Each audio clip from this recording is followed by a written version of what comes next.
Live everywhere. Daily Co's Radio on netrootsradio.com presents David Waldman.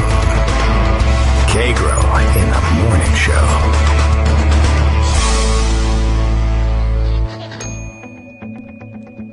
Now, here's David Waldman.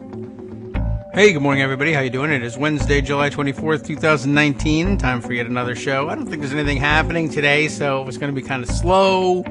You know, it might be difficult to find things to talk about. It might actually be difficult to find things to talk about. The Mueller hearing is going on now.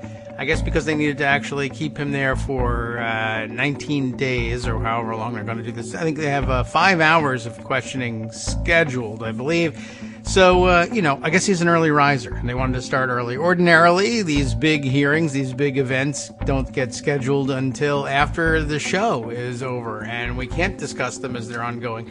Today, we won't be able to discuss them while they're ongoing because how can I watch them while you're watching them and also talk about them and not just have giant gaps in the show? Not that there won't be giant gaps in it anyway, as I watch what's happening on the Twitter feed excitedly and wait for something to happen. We'll see what does happen today. We'll see what happens. We'll have to wait and see. The president insists he is not watching the hearings, but that's obviously not true. He's already anger tweeting about no collusion, blah, blah, blah, something, something. So, we're rooting hard for the stressors to do their work today. It is Wednesday. Greg Dworkin scheduled to visit with us, although I guess if he's glued to his television, I could understand that.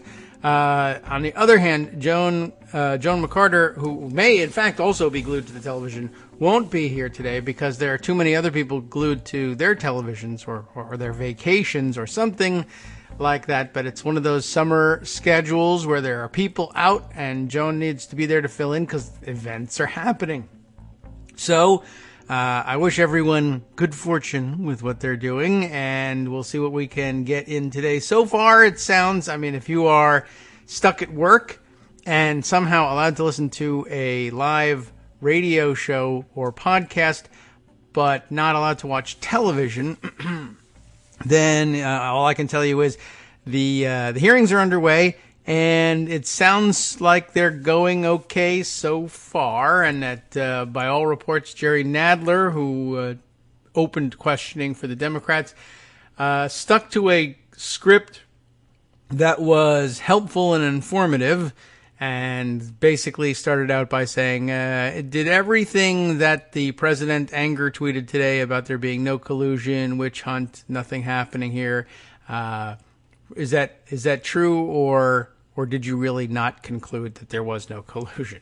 No, we didn't get to that conclusion. Okay, fine.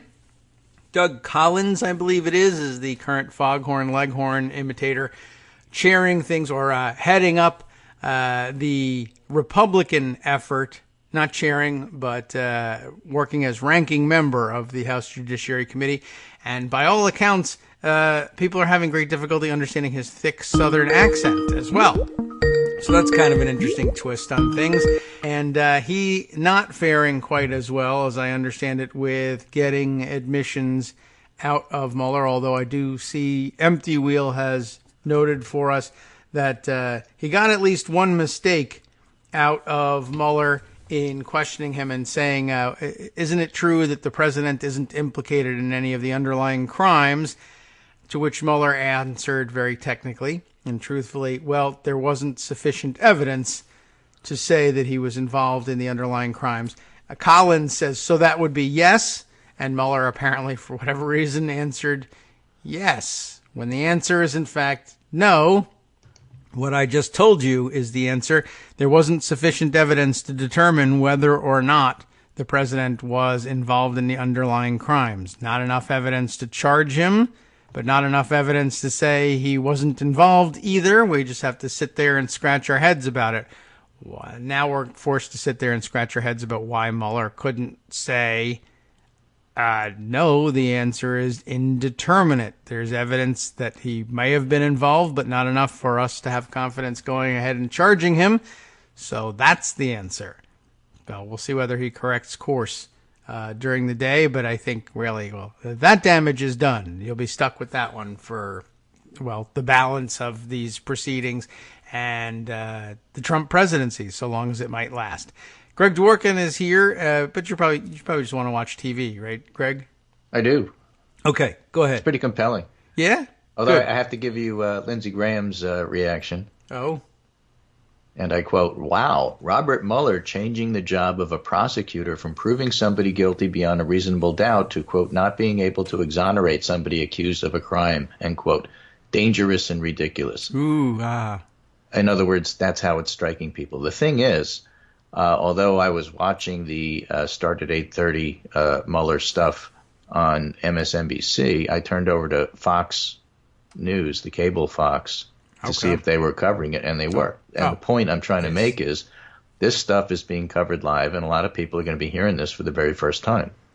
Yeah, that's the amazing thing about it is there are hundreds of thousands, millions, in fact, of people who claim to be interested in the subject who not only didn't read the report, that I can almost understand. It's very large when you're handed a printed copy.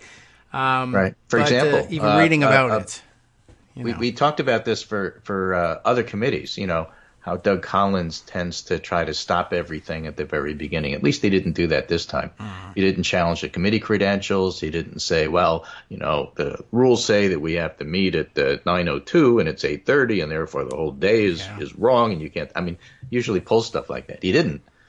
But in his very rapid presentation, after Jerry Nadler's excellent set of opening questions, yes. For example, are collusion and conspiracy the same thing?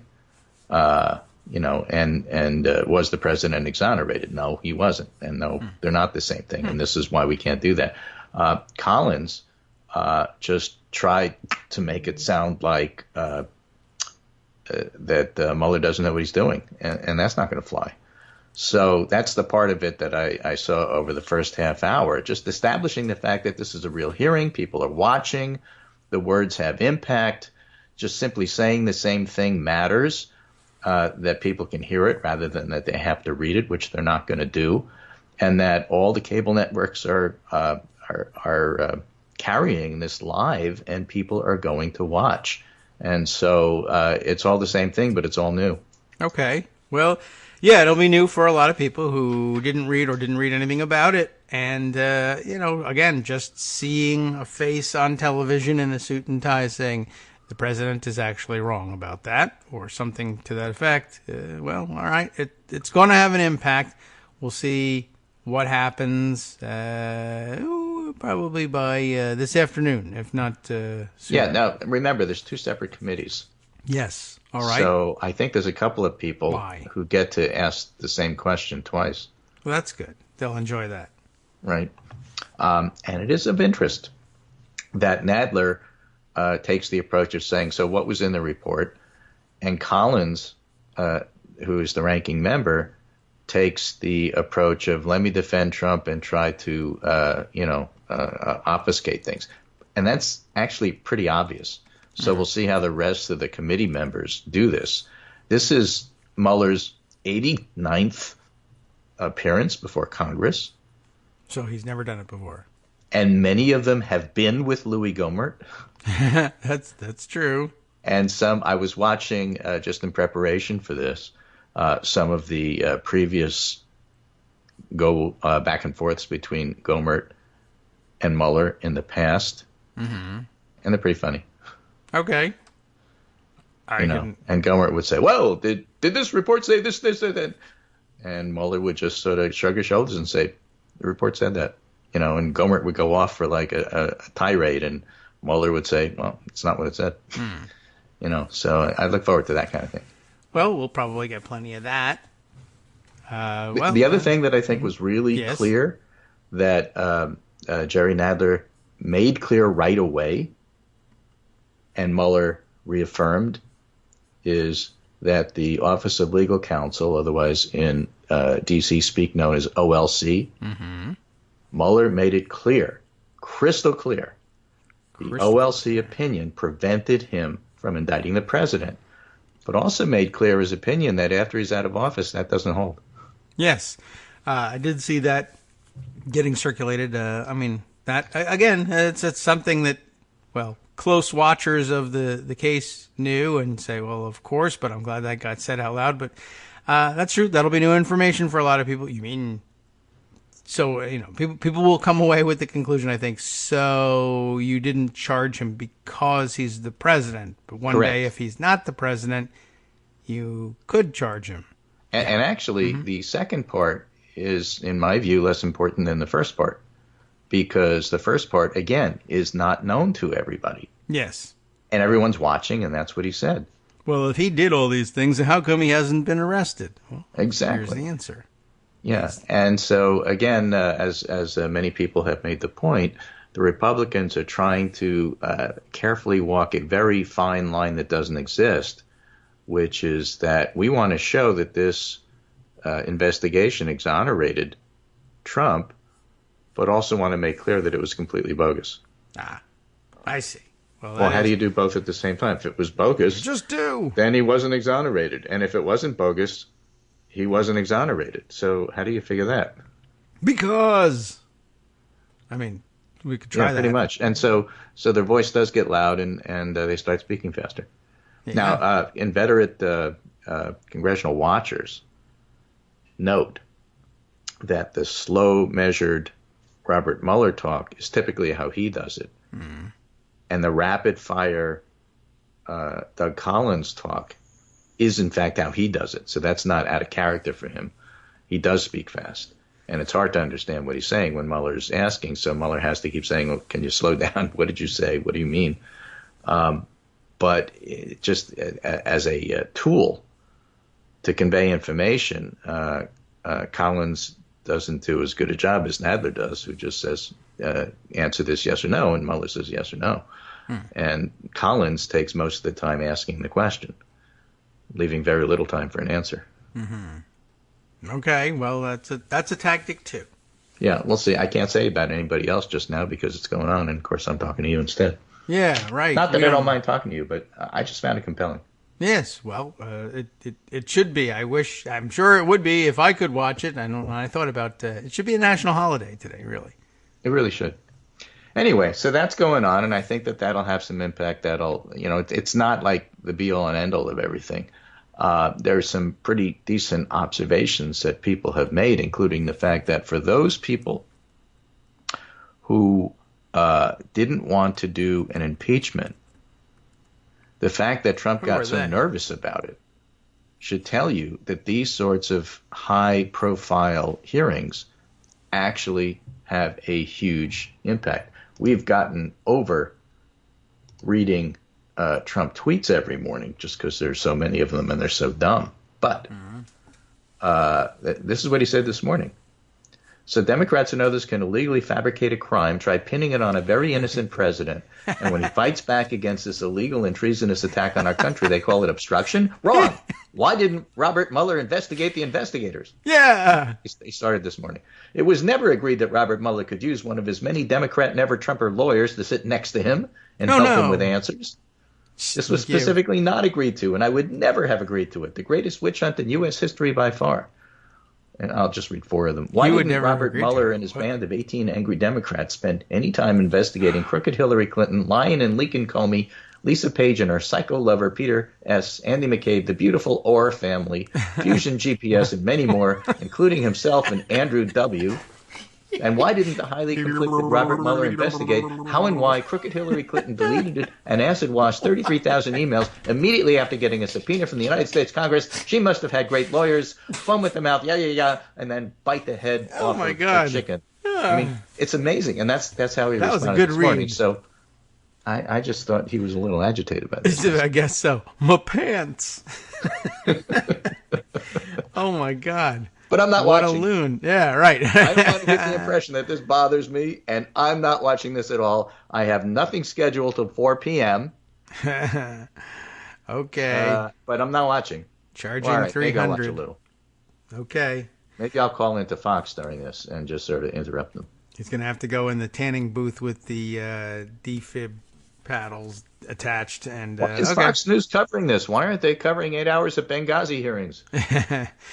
Well, it'll be interesting to see whether he whether they stop him from tweeting because he promised he wasn't watching, or whether it's just he just naturally stopped. I don't think he can watch and not tweet unless they take the phone.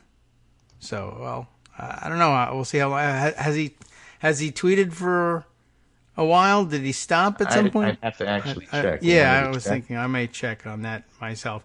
We won't be able to tell the difference between they took his phone or he's having a medical crisis. But yeah, no, he hasn't for an hour. So he finished the series in capital letters because he's not using his inside voice. He's yelling at people. No collusion, no obstruction. Keep America great. Those are his tweets. And then the final two were, it's been reported that Robert Mueller is saying he didn't apply an interview for the job of FBI director and got turned down the day before he was wrongly appointed special counsel. Hope he doesn't say that under oath.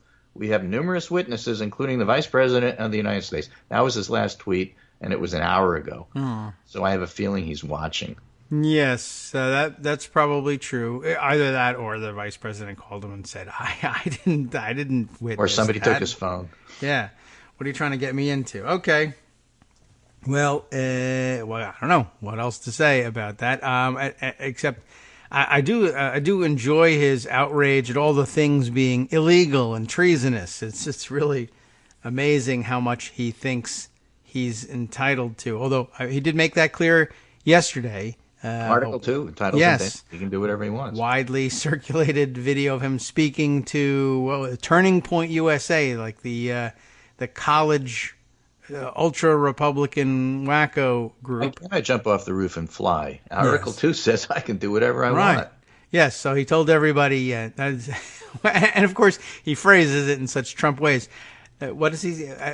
He's said it a couple of times too, which was funny because in part of his comments yesterday was I don't even talk about Article 2 because I don't know, for some reason, but that. He talks about it all the time. And the way he does it, too, his phrasing. Then I have an Article 2 where... then I have an Article 2 where I have the right to do whatever I want as president, quote, end quote. And as many people have pointed out, Trump's staff, every time he mentions Article 2, knowing Article 2 also contains impeachment clause. Yes, right. They get a little upset. Yeah, and I'm not entirely certain that he knows, what it's an article of exactly... It's an article. Yeah. It's Article 2 of the Constitution. Most of us know. But, yeah, the way he put it was just fantastic. I think I can actually find that little 9-second clip because just in his voice, it's so fantastic to hear him making these claims. Yeah, there it is. Then I have an Article 2 where I have the right to do whatever I want as president, but I don't even talk about that. Of course, there he is talking about it, and this is the 19th time he's talked about that. But yeah, it's so unclear from this quote and others that he's even aware that that's Article 2 of the United States Constitution. It could be 2 of the Friends of the Corinthians, for all we know, for all he knows anyway. And of course, it is. We should point out it is extraordinarily dangerous to have a president who purports to believe that the Article 2 of the Constitution says, in summary, I can do whatever I want as president. The Constitution as a document is supposed to be about limited powers of government, not the opposite. It doesn't actually afford the president's rights as against citizens, but citizens' rights as against the government. But never going to understand that. It's somewhat entertaining, but also a little bit scary. Anyway, so I'd love to talk more about that, but I don't really know what they're saying now, so I don't know that we really can. And, of course, a lot of other stuff is going on, but this is going to be the dominating thing. Apparently so. Well, I don't even know why we're here. Now, Sarah Binder on Twitter notes, before Mueller time starts, a snapshot of House Democratic support for starting impeachment inquiry. Those who most recently jumped on the bandwagon include more vulnerable Democrats, and she actually maps them out, being the thorough individual that she is. Okay. So if you look at her map, her graph, you could see that districts leaning Republican There he is. Hi, Boss, Republican. Okay, Mr. Collins, your time has expired. Yeah, let me go take care of that. I think we have Abby question Mueller. She could just yell at Republicans. You can do that with your time if you want to. All right. So, man, this is going to be a distraction all day long. Not Abby. That's okay. But there's plenty happening Looks like in and there's some around. tree work on the street, which is going to be fun for Abby. She loves barking at people. Apparently, they came without previously asking permission. You know, it's Form 32W, and they didn't file it with Abby, so she gets a little bit upset about that sort of thing. Well, she's a stickler for a procedure. The point that Sarah was making is that the district that leans Republican have a number of newly minted impeachment Democrats. And so in places like California, Georgia, Florida, and they've only recently called for an inquiry, whereas the people who had previously said so a while ago tend to come from some strong Democratic districts. Oh, yeah. Okay. Sure. So the more Trump-leaning ones who are coming on board, you know, Katie Porter, Harley Ruda, people like that, you know, it'll be interesting to see after today's hearing how, in fact, that changes. We know that sentiment is already in the 90s in terms of numbers. We knew that from the test case impeachment that Al Green did. Yes. Even though a lot of people thought that was not ripe to go, still got about 90 votes. Yeah. And interestingly, there was a story afterwards that Nancy Pelosi was not whipping that. Oh, yeah, letting people just sort of go their own way and vote their conscience on it. Right. That's that was kind of interesting. That's the flip side. That's a ghost whip count. I'm not whipping it because I know what the numbers are already. Right. I know what you want, so do what you want. It's a free vote for you. Yes. And you can do whatever you want with it. Do it whatever you think is best for your district. Yeah. It would just have been a really tense situation between members and the leadership had they been whipping on it. That would have been counterproductive. It probably wouldn't have changed the vote totals any, so it would have been a waste of time, and there would just be a lot of tension and confrontation and a lot of people telling the leadership, no, I'm not with you on this. Apparently, Jim Sensenbrenner asked a question which didn't make a lot of sense. Oh, no. And Mueller says, where are you reading from on that? And Sensenbrenner says, I'm reading from my questions. And Paul Begala says, and apparently reading them for the first time, which is pretty embarrassing. I am reading from paper, sir. Right, exactly. Which is really pretty amusing. Okay. Right. And I didn't make a straw out of it like liberals. Those of you following at home and those of you actually looking at the hearings, Jerry Nadler did his homework and Sensenbrenner did not. Yes. Where are you reading from? I'm asking actually a question about the source material, Congressman. I have it right here in my hand. Aha. Yes, I have in my hand a paper which says it is in my hand. And Amanda Marcotte tweets, hey, Speaker Pelosi, note that Republicans are using the lack of impeachment as evidence of exoneration. Something to think about. Yep. Well, certainly predictable. And what else were they going to use, really? The actual report is pretty damning, so I can't imagine saying much else about it. Well, I am interested in finding out today why the president and Republicans, other than, well, we weren't expecting it, would be so upset about another of Mueller's aides being able to testify. I mean, they worked on the report together. They both have pretty much the same thing to say. I'm not certain why they object to it other than it's a thing to object to and make it look like we were caught by surprise somehow, so that if we really suck at this hearing, we can blame it on that. But I mean, that's a pretty familiar sight. Hearings of all sorts, counsel sitting next to a witness and people talking. Right. So the wise guys, the reporters who are covering this, have already made up their mind about how the whole day has gone. Yeah. Oh, good. Right. There's going to be 6 hours of testimony. They've already decided it doesn't change anything. Oh, right. Good. That was easy. Why bother with covering it? Maybe they couldn't get in, so they'll just cover it that way. And it won't change anything for them personally, and they probably ought to say that. I personally already read the report, so this isn't changing anything Whereas, if I wait for data and ask people tomorrow, did it change anything for you because you didn't read anything, I might get a different answer. But screw data. That's dumb. Right. GOP Representative Sensenbrenner, says John Harwood, indicates that investigating the president is a waste of time since justice says the president can't be indicted, even though justice says the president can be investigated. You got that? So no. the GOP line Yeah. is that because the special counsel can't indict a president, sitting president, you also should never investigate one. Okay. And that's going to be the tack they're going to take from this point onward. Yeah, I can't. We don't investigate. Or usually It's a can't waste of prosecute time. Russian agents. You're wasting your time. You can't do anything about it. So Yeah. what are you going to do about it? Right. So what you don't know won't hurt you, I guess. Why investigate that when you won't be able to understand it, or we won't be able to prosecute it, or he'll kill you if you do? Why bother with such things? Right. Okay, well, it's a tactic.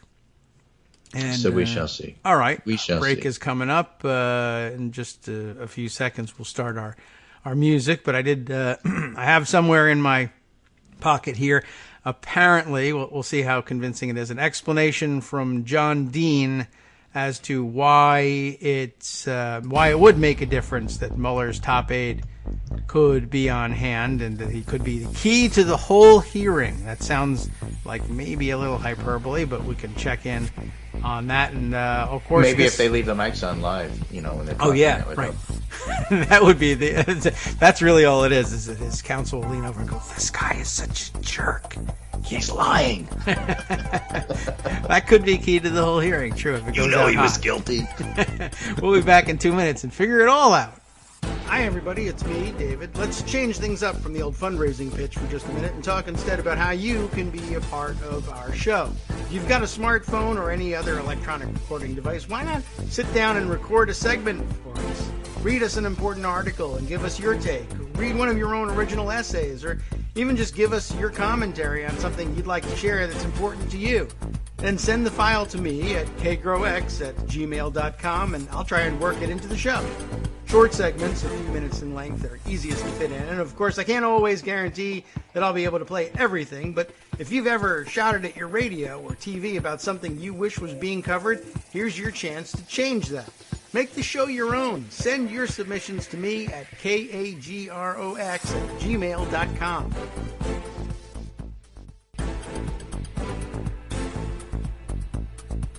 Welcome back to the Mueller hearings. Yes, you're tuned into the Mueller hearings here on Netroots Radio. I'm Robert Mueller. How are you? Can you hear me?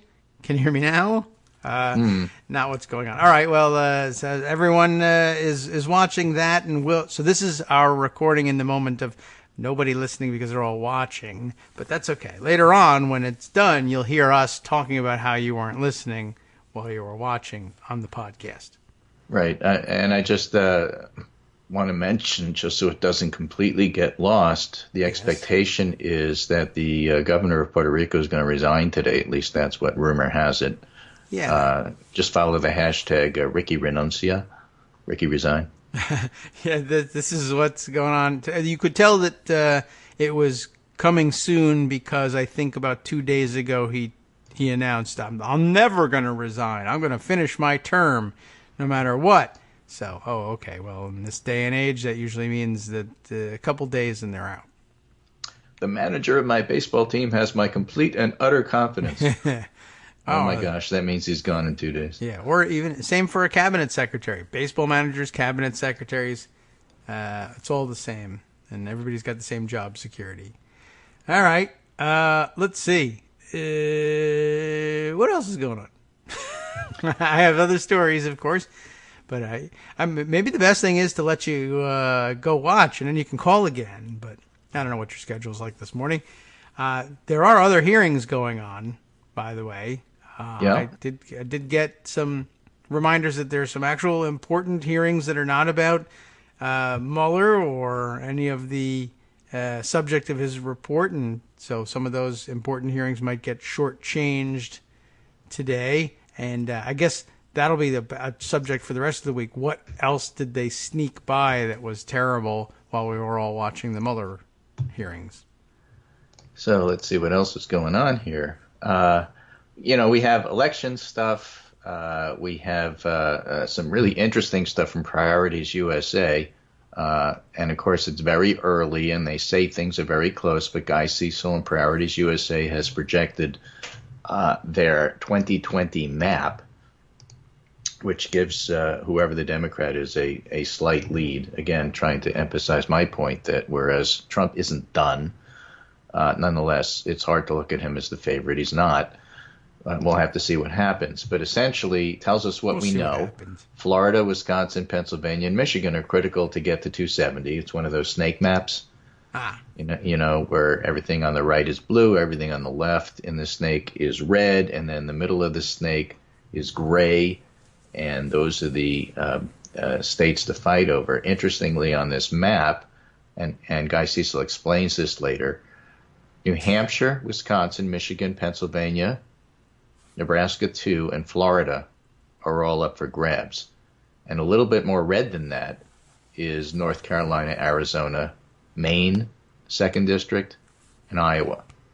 And then more red than that, Georgia and Ohio. So in their view, North Carolina, Arizona are leaning red more so than Florida. They actually have Pennsylvania as the tipping point state, but they explain, there's no difference between Wisconsin, Michigan, and Pennsylvania. You can move those around any way you wish. But it's still the same map that Hillary Clinton was counting on and didn't get: Pennsylvania, Michigan, and Wisconsin.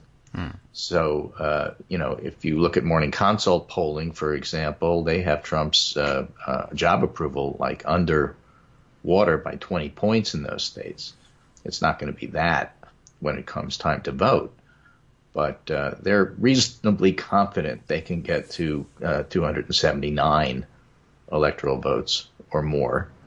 And that's enough to win. But, of course, things can change. So it's always interesting to see how individual groups are looking at it now. And, of course, it's way too early to project because a lot of stuff's going to happen. For example, the end of these Mueller hearings, which, according to the savvy reporters, has already ended. The rest is just show. Okay. I like this Margaret Sullivan piece that she put on a couple of days ago. The media is getting a second chance to cover Robert Mueller's findings, and this time get it right. Many news organizations, including some of the most prominent, took what Barr said at face value or mischaracterized the report's findings, and that transmitted to the public what President Trump desperately wanted as the takeaway: no collusion, no obstruction. Now, the first half hour contradicted that, and everybody saw it. But did it do it enough so that it moved the needle? Because you have to throw in these cliches. I don't know what needle they're talking about.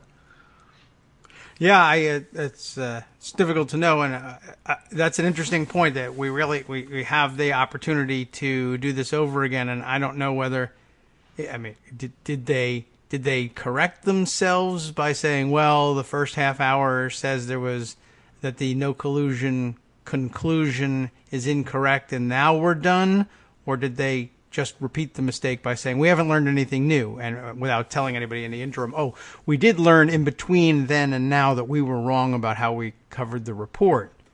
Yep. But that now being said, nothing has happened and nothing has changed. And speaking of media coverage, Jay Rosen has an interesting observation. This comes from a Brian Butler report. One of the most important passages yet written about the problem of how to cover Trump, but even in sharing it and praising it, I despair, because I know that what Brian says here will be rejected by the people who most need to let it sink deeply in. And here is the passage. That language is elusive now because to deploy it against Trump is to implicate millions of people who relish these values.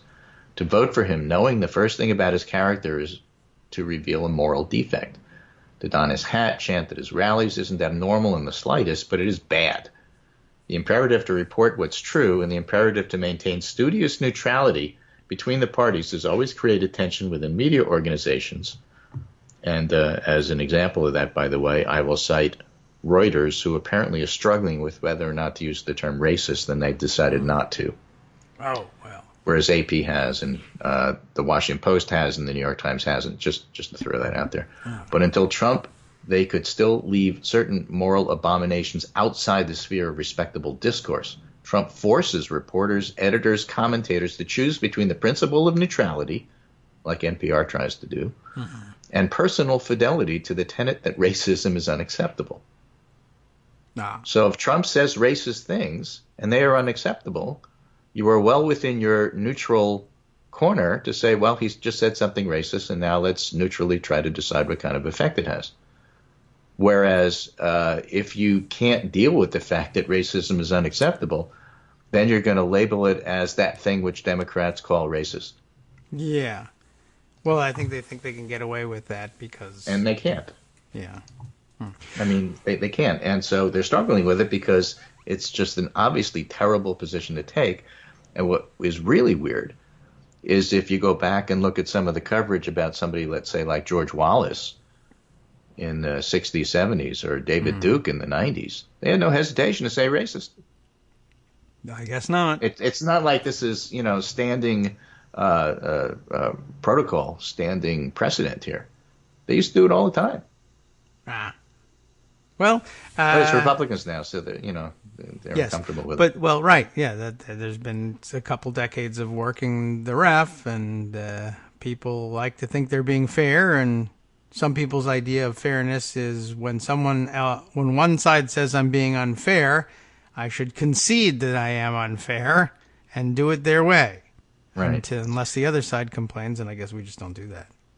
So the last thing that I'm going to cover before I go back and watch TV and get entertained is a really, really interesting debate happening within the Democratic Party during the primaries about what to do about health care. Yeah.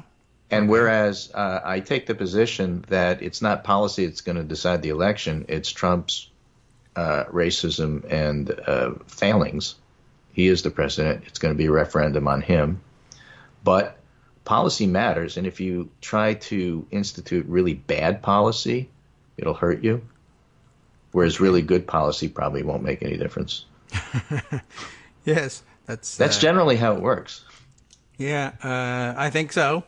So the whole idea is get elected, then you can worry about the policy. But Josh Cook was in Iowa, and he watched 8 hours of 2020 AARP forums and put this on Iowa's starting line on the blog. Okay. And here's what I learned. Here's some of the biggest issues highlighted during the forums that the candidates seem to agree on, and some of the more creative solutions put forth. Vice President Joe Biden, just a day or so before the forum on Monday, released a plan to create a public option in the Medicare program, which would allow people to opt in a government health care plan. And for some reason, every candidate was asked about their stance on a public option in regard to Biden's newly released plan, which was understandably upsetting to some, like Amy Klobuchar, who had been working on creating a public option for some time. Many of the candidates, however, seem, and this is the important part, seem now to be in agreement that Medicare for all should not be the party's stance for the general election, with most saying instead a public option should be created to test the waters on government-run care. This would allow officials to work out the bugs in the program, grow enrollment numbers slowly, and be certain it's a viable path before discussing any type of single-payer system. Senator Bernie Sanders, however, pushed back on that, which comes as no surprise. And I highlighted that on the Pundit Roundup this morning, of course written before the Mueller stuff, so there was not much to talk about in regard to Mueller. And I noted that Medicare for All support appears to be softening with those running in favor of a public option, and that's partly because of concerns about moving too far left and offering care to undocumented, which is good policy but bad politics, and partly because polls clearly show the public wants cheaper prices but wants options and doesn't want private insurance eliminated or taxes to go up. And this is all from the Pundit Roundup today, but I have an example from Kaiser Family Foundation polling asking, would you favor or oppose a national Medicare for All plan if you heard the following? It would lead to delays in people getting some medical tests and treatment. Of course, people oppose that. But they also oppose it if it threatens the current Medicare program. 60% say they would oppose it if it threatens current Medicare. Yeah. Bernie's proposal changes Medicare. It's not going to be the same Medicare after that. Also, 60% oppose more Americans paying more in taxes. Right? And 58%, and this is a key Bernie argument, 58% oppose Medicare for all if it eliminates private health insurance companies. Yeah. They like the idea of reducing premiums. They like the idea Sure. of out-of-pocket health care costs going down. I want all those things. They like the idea of health insurance guarantees as a right for all Americans. They love that. Yeah. But they don't want to eliminate private health insurance companies.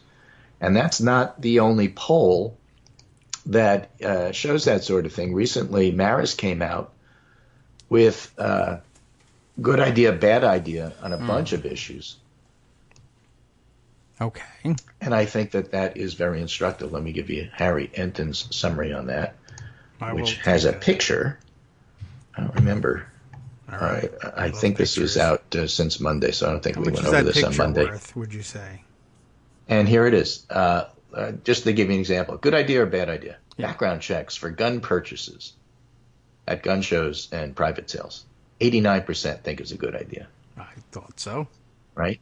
Yeah. If you describe what the Democrats are doing as Medicare for all that want it, that is to allow all Americans to choose between national health insurance program and their own private insurance, 70% yes, 25% no. Yeah. But if you describe a national health insurance program available for immigrants who are in the U.S. illegally, 33% say yes, 62% say no. And if you describe Medicare for all, that's a national health insurance program for all Americans that replaces private health insurance, 41% say yes, 54% say no. I wonder if you could get different numbers. I mean, it would be a different program, so you would get different numbers.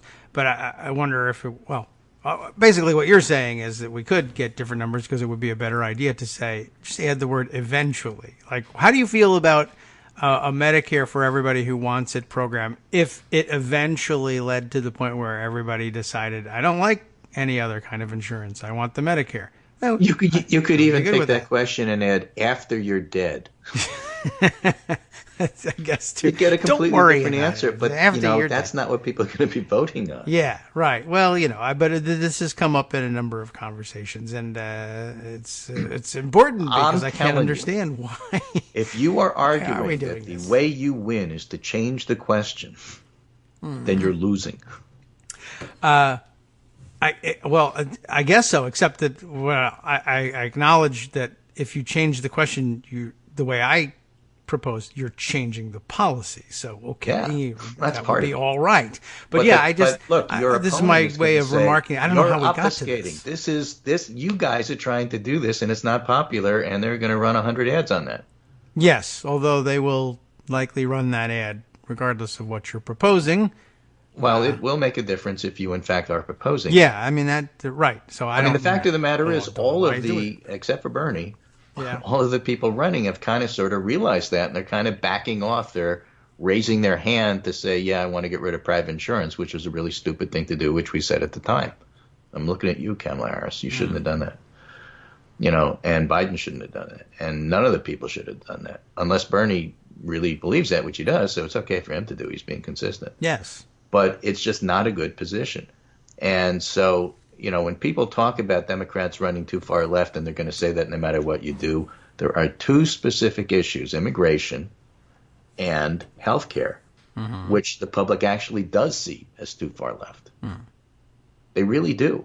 And you can argue it with the way the question is asked all you want, but people would rather have a choice about whether to pick your new plan and keep their old one if they want to, then get rid of everything and replace it with something they don't really understand. Yeah. No, I don't advocate changing the question. They don't want to do that. And if that's going to be your position, you're going to lose. Yeah. It's not my idea that we change the question because I think the question is unfair. It's my. I'm not saying you, but I see a lot of this pushback on I am saying you. Twitter. How about that? It's because they asked the question wrong. That's not going to help you win an election. No, but the question, I guess what I mean is that the question ought to be asked not by the pollsters but by the candidates. Why aren't we talking about, if we don't mean up front the forced closure of all private insurance, why are we not saying that? Because they're still working through what their programs actually are going to say. And at least, you can make fun of I them all you want to. first. Biden is pretty clear about what he's trying to do here. He wants everybody to think that we're going to keep the Affordable Care Act as is and then make it better. More generous subsidies, including more people, get a public option buy-in. That's my plan. You can go slice and dice it all you want to.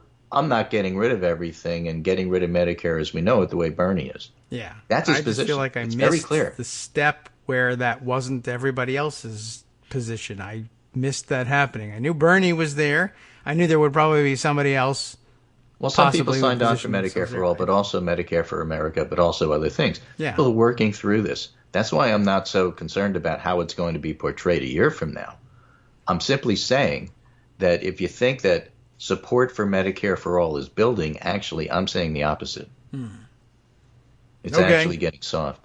And people are going to wind up migrating to some of these other plans that have public option as the main focus, with or without emphasizing that the Affordable Care Act is the centerpiece that has to be built on as opposed to eliminated. And again, in 2018, Democratic consultants will tell you, the despised Democratic consultants will tell you that they won because Republicans wanted to take away the Affordable Care Act. And so in 2020, to run on taking away the Affordable Care Act is tricky. I guess so. I just didn't realize we were doing it. Well, but actually when you look at the proposals, a lot of them are. Well, stop looking. What's wrong with you? Don't you know how this works? Yeah, well, I know how it works. So if you don't want to look, just... Yeah. I never do. People will say that, and if you do want to look... that's the problem. Then it turns out that actually that's true. Yeah. My approach has served me well for a long time. Don't look at white papers. They don't mean anything. It is legislative proposals that are dropped in the hopper after the election that change things. But I guess, all right, so people want to decide, how will I decide which of these 25 people to vote for? I like it better when there were two. I'm not even mentioning people here so much, other than Bernie, because he's pretty clear about Medicare for All, and that's his position. Well, that's what I'm saying is that if you ask about the concepts, which are not people, these is what's popular with the public, and this is what's not popular with the public. I just can't believe that it feels to me like, well, I guess I'm just not the kind of person that runs for president, but I would be the kind of person that would say, if I don't know exactly what we're going to do about this biggest thing that's been the top Democratic issue for 50 years, and I'm not positive what my plan is, I'm not running. I'm going to see who I feel like I agree with and support that person. And I'm just not going to declare for president and then figure it out later. But, they're different. A lot of different policies, but I'm thinking you really ought to get the top one or two down. Unless you're Elizabeth Warren, who has a plan for everything. Right. We could just do get anything. the important ones down. What are you going to do about immigration? That is one of the important ones. Are you going to decriminalize illegal border crossings? That is not a popular thing. Well, decriminalizing gets 27 yes, 66 no. So if you're going to do something different, then have a good explanation for it. Yes, that would be instruction number 2 for you. I don't know. I guess I can't grasp saying, yes, I should run for president. No, I don't know what I should do as president, but I'll figure that out later. That feels like a loser to me, but, again, I'm a different sort of person. Yeah. So what I see happening, because this isn't the focus right now, for example, everybody's watching the Mueller hearings today, you have time to work on some of these proposals, and I am suggesting to you that what's going to happen is that the Democratic Party as a whole is going to move toward supporting a public option. And if that's the case, it's also going to be moving toward more fully supporting the Affordable Care Act. My beef with the Democratic Party about health care has been that since the Affordable Care Act was passed, they never really full-throatedly defended it until or unless the Republicans are trying to take it away. And it's worth defending. It's not perfect, but it did a lot and it does a lot, and people understand that now. Yeah. Years later. I don't. And they're still hesitant to defend it. Well, they're hesitant. Yeah, I don't know why that is the case. I felt like that was the plan we were handed, and it was. It worked in 2018. Yeah. So why are you changing that? What do you have that's better? And the answer isn't a lot of things that the public doesn't really want. Well, I guess they have to find that out first and then change their mind, I suppose. I mean, I would have liked some better instinct, I suppose. But okay, data will tell them. We'll see what they do with it now. I feel like this was a plan, though, that was in place long before it worked in 2018. I always thought the marching orders were, you put this in place, talk it up, and then improve it. You think, but are they doing that? No. So let's just, in the time I have remaining, talk about some of the things that are popular. All right. That they should be talking about. Ice cream. Right? Background checks. The most popular thing. Everybody agrees. It's universally accepted. You should be touting that. Yeah. Okay? This Medicare for all that want it and allowing you to choose between national health insurance or your own private insurance is a really popular idea. Build that into what you're doing. Here's something else that's almost as popular. Government regulation of prescription drug prices. That should be a centerpiece of what you're talking about. Donald Trump says he wants to do that. Yeah. You know what's popular? A Green New Deal. Yeah. It's just as popular as legalizing marijuana nationally. Those are things you could talk about. It's done in Colorado. It's not a radical thing. Overton window. Everybody does it. Look at Colorado. What's so great about Colorado? Well, they're doing it. And they haven't fallen apart. A pathway to citizenship for immigrants who are in the U.S. illegally, a pathway is just as popular. A wealth tax is popular. Ban on semi-automatic weapons, such as AK-47 or AR-15, get 57% support.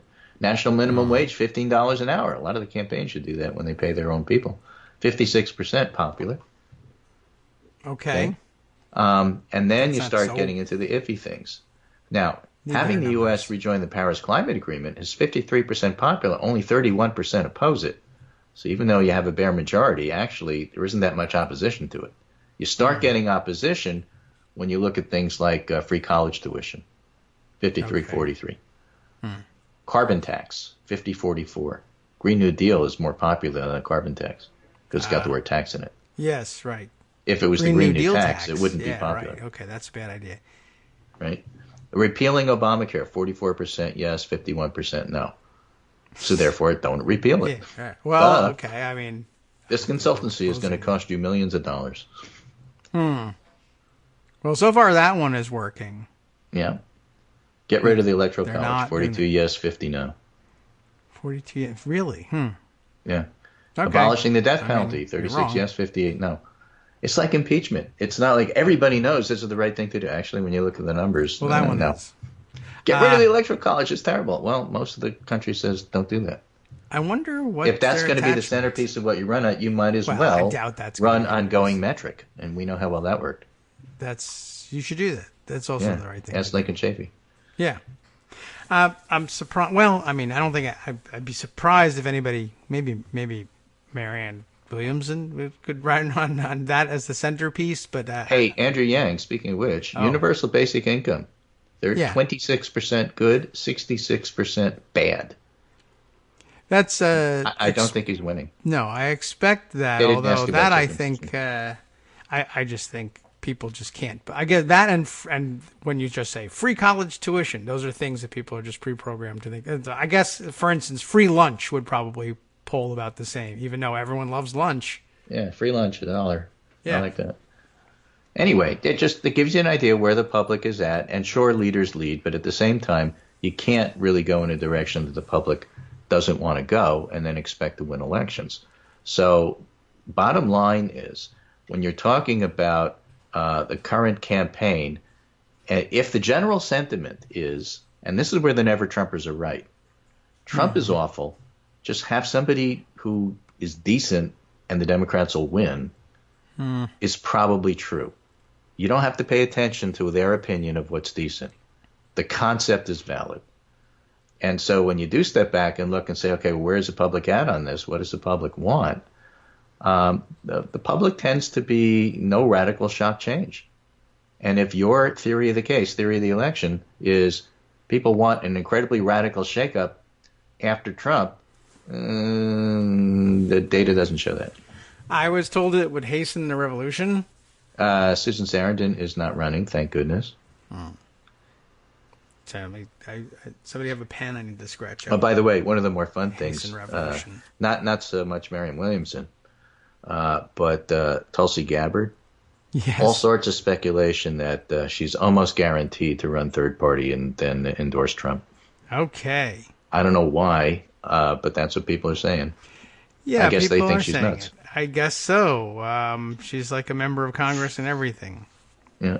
I don't know what's wrong with so that is Louis Gohmert. person. Yeah, that's true. I mean, I guess he's pretty there's crazy. Room for that. I would love to know what Tulsi Gabbard thinks she's up to. And for it to be interesting as opposed to, well, she's a Russian bot. That's not interesting. I mean, it's good to know. If she's a Russian bot, then I understand why she's doing that. Yeah, right. I understand it. I just, I don't think that's very likely. I would love to know what happens in a person's head where they say, I'm going to run for Congress, I'm going to be in Congress, I'm going to say I'm a Democrat, going to do this Republican thing all the time. I'm just curious about how that happened. And from Hawaii, they have a lot of Democrats to choose from in Hawaii. Yeah. It's very odd. Yeah, so they do. Anyway, so that's the summary. That takes you up to 10 o'clock. And I'm going to go watch some Mueller and see if anybody's doing it any different. All right. And then I can see all the wise guy reporters saying, oh, well, it hasn't changed my mind because I knew all of this. Yeah. Well, we'll see whether that continues to be the case. A lot of listeners are offering up their own reviews, and we can review some of those reviews as well.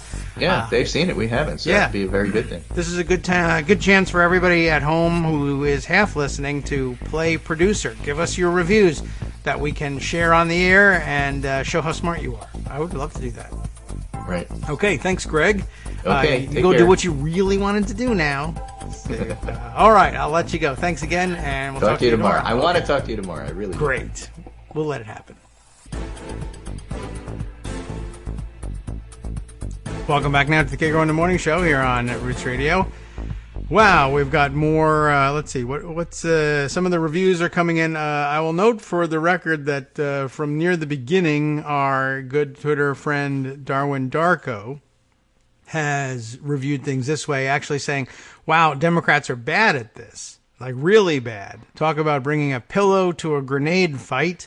They're even stepping all over the next committee's subject matter. So let's see if that assessment holds with the rest of you or with Darwin, for that matter, at this later hour.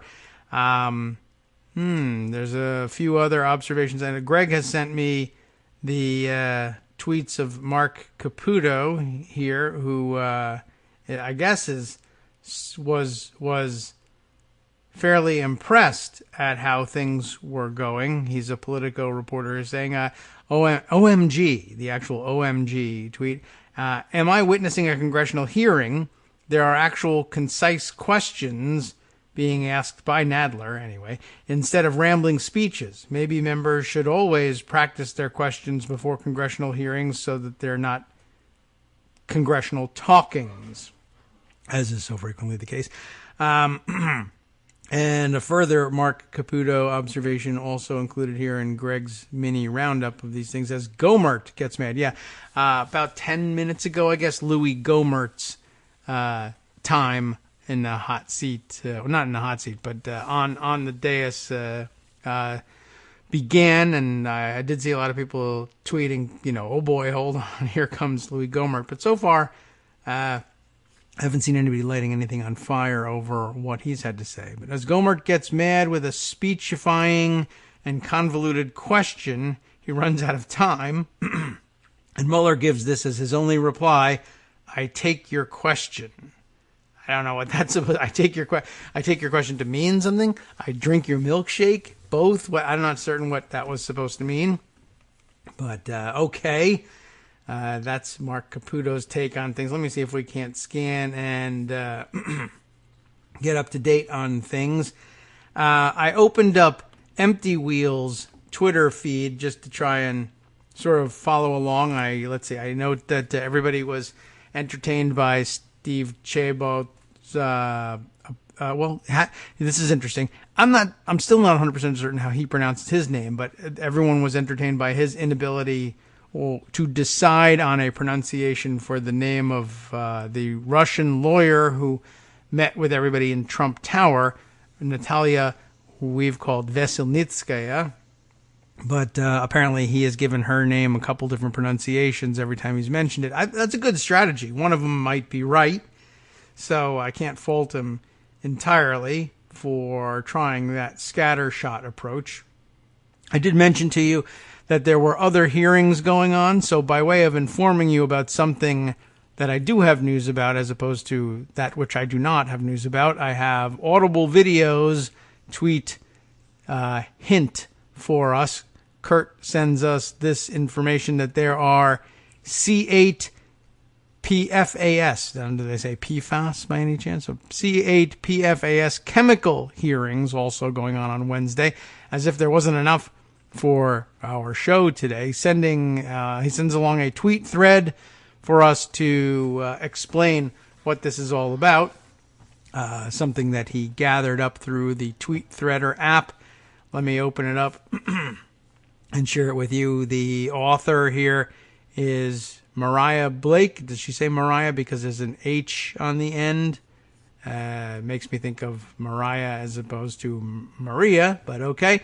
Robert Mueller's testimony, she says, is not the only important event happening on Wednesday. By the way, let me switch over to the actual Twitter thread on this thing so I can also identify Mariah for you. She is a journalist from New Mexico working on, I don't know if she's based in New Mexico at the moment, but she's, I guess, originally working on a book about plastics for Crown Publishing, which explains the interest in the chemical, the hearings on the chemicals. His testimony, it says here, isn't the only important event happening on Wednesday. The House is holding hearings on the chemical industry's big tobacco-style campaign to suppress data on the health effects of this PFAS, which is a hashtag all by itself. Not entirely. Oh, yes. Okay. Now I don't recall off the top of my head exactly what this was about, but I'm reminded by one of the tweets further down in the thread that this is something we've read about on the show in the past in a different context. Anyway, chemical industry, big tobacco-style campaign to suppress data on the health effects of this PFAS. Bucky Bailey, it says, is pictured below, though you can't see the picture in the tweet threader.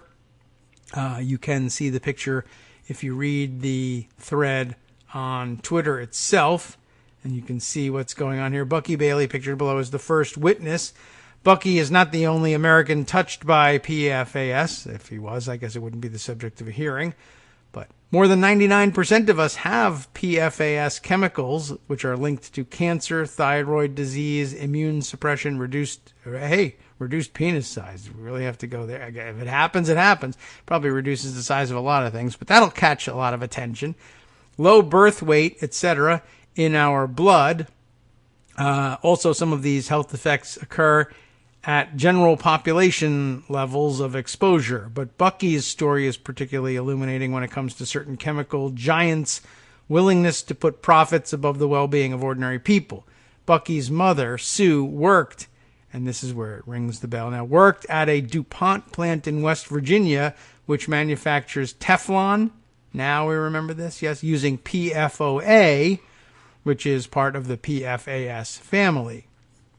Bucky and his mother believe his severe facial birth defects, and that's the reason for which we say the inclusion of the picture was so important. Bucky and his mother believe his severe facial birth defects were caused by her exposure to PFOA during pregnancy. Industry data lend credence to this belief. In the late 1970s, a study by 3M, which then manufactured PFOA, found it caused eye and nostril deformities in rodents. Both DuPont and 3M feared it might have the same effect on people. So in 1981, DuPont began secretly monitoring because that's the way to do your monitoring. 50 female employees who had been exposed to PFOA. Under the guise of routine medical checks, it collected blood samples and had the women fill out questionnaires, etc. The goal, DuPont's medical director explained in a memo, was to answer a single question. Does PFOA cause abnormal children? Well, that's a rather specific question. The resulting data showed that 2 of the 7 pregnant workers exposed to the chemical had given birth to babies with eye and nostril deformities. One of these women was Bucky's mother, Sue, referred to as Employee W. In this study, DuPont scientists concluded that the rate of defects was a statistically significant increase over the 2 in 1,000 birth defect rate in the general population, suggesting there was a link to PFOA.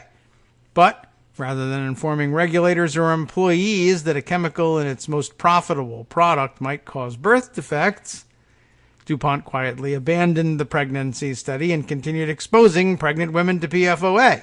Seems like the opposite of the thing you'd want to do, right?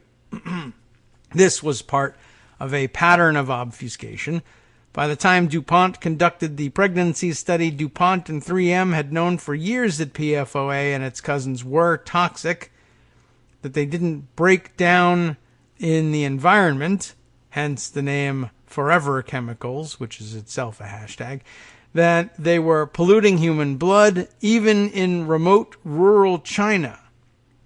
It's really getting around, isn't it? But they kept this information from regulators and the public, too. They also withheld data suggesting widespread PFAS drinking water contamination, always a problem in West Virginia. We know that PFAS are polluting or is it PFAs? Is that what it is? Is it PFAS? Is that the name of the chemical? Or are they PFAs and they just have capitalized the S, whereas had they lowercased it, I would have said PFAs. I wonder. We'll see whether that sounded foolish. We know that they are, I'll say this, they are polluting the drinking water of at least 14 million Americans in 48 states. That's most of our states. My guess is Alaska and Hawaii maybe got away with those. For more on this story, or his history, at any rate, we are informed by Mariah here. You can see her 2015 story on Highline. Here's the included link here. A toxic chemical ruined the lives of these people. And, I don't know. I clicked on it thinking I'd get the rest of the headline, and instead I got the story, but a very different headline. This one just headlined, "Welcome to beautiful Parkersburg, West Virginia, home to one of the most brazen, deadly corporate gambits in U.S. history." I have been to Parkersburg, West Virginia. I didn't know what was going on there at the time, but it is also nearby the home of one of the more brazen, deadly, treasonous gambits in U.S. history as well. Blennerheim Island in the Ohio River, just on the other side of the river from Parkersburg. The island, of course, not on the other side, but in the middle of the river, and the home, allegedly, of one of the chief locales at which Aaron Burr hatched his treasonous plot to separate what would become the southwestern territories of the United States into a separate country for him to rule as president. Wow. It was a big deal back then. But right now, closer to our hearts, I guess, is the chemical story happening there. Anyway, so big hearing going on that. And I remember reading the story about the chemical contamination and thinking what a horrific story it was and how it needed exposure. And I guess it's just been overcome by events and, you know, even big-time hearings about large-scale corporate chemical contamination of millions of people all over the planet. And the cover-up that ensued can't get attention in this atmosphere.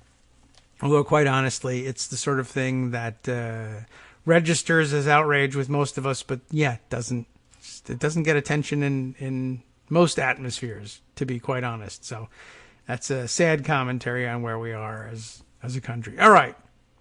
Let's see. I did mention to you that there was a story looming out there. This one from Raw Story, Matthew Chapman, the author, telling us John Dean explains why Mueller's top aide could be the key to the whole hearing. I think I did mention that to you. I may have mentioned that during the break to Greg, but I was curious about that because I saw how outraged Trump was and other Republicans on the committee were about the prospect of Robert Mueller bringing a top aide, Aaron Zebley, with him, and I guess asking that he be sworn so that he could answer questions as a witness as well.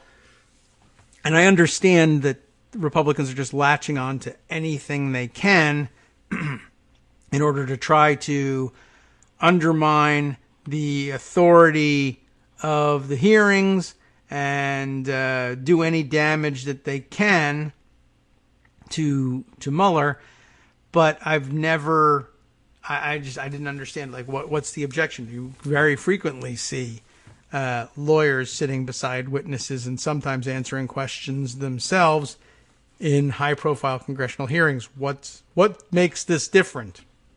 And it may just be that there isn't any difference, and certainly their objections are groundless, but there may be another angle to the story, and we'll see whether John Dean can provide it to our friends here at Raw Story. But of course, no. The answer is that is not going to happen because it is a Raw Story, and you can never keep a Raw Story open on your phone or desktop or tablet for long enough to read it before some pop-up blasts you into outer space and doesn't allow you to get back to the original story. So we'll try one more time. We may end up just having to read it from the pocket view, but I don't know what it is. The long-running feud, really, between everyone's computer and Raw Story. I don't know exactly what it is that they do over there at Raw Story. My suspicion is they keep trying to squeeze in just one more revenue source. Who can blame them at this point? Everybody who's publishing online is struggling to hold on, and so they're seeking any revenue source they can. But they just happen to have come up with a formula that has always been and continues to be so overwhelming that you can't actually read the content. And so, in many ways, the fight is over, and they should stop with the struggle.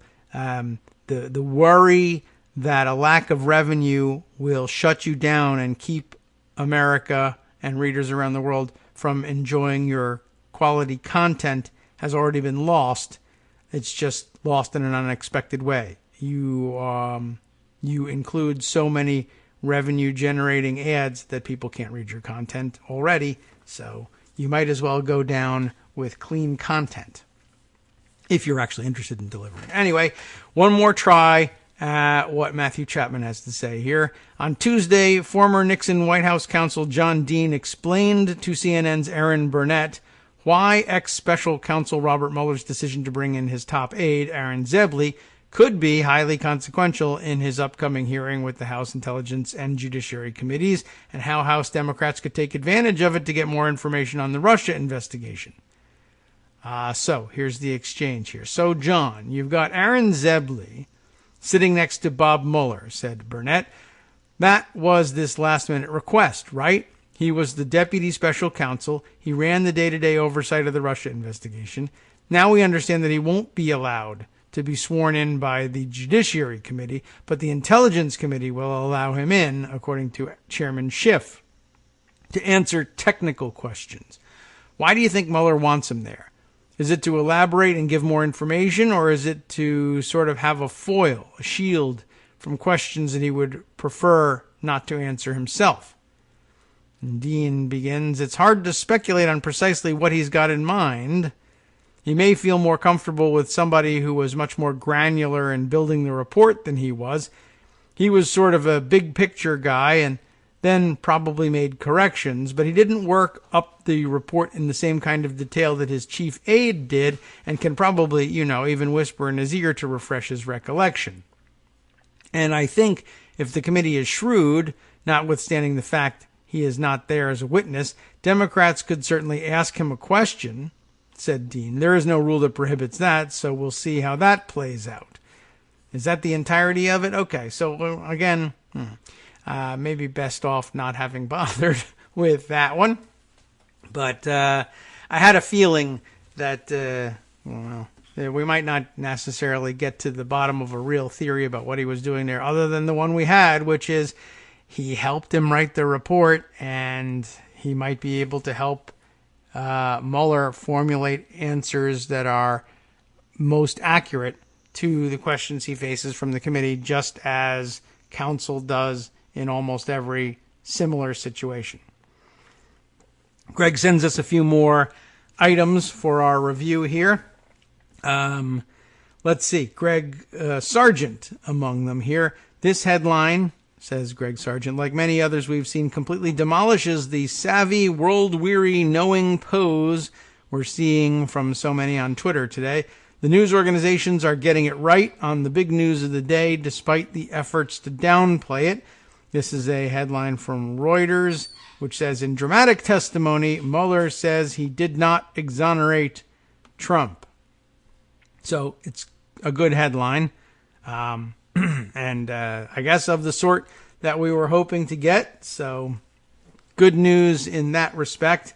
Not news in the respect that we already knew that was the case, but we also already knew that many people did not already know that was the case. All right, let's see.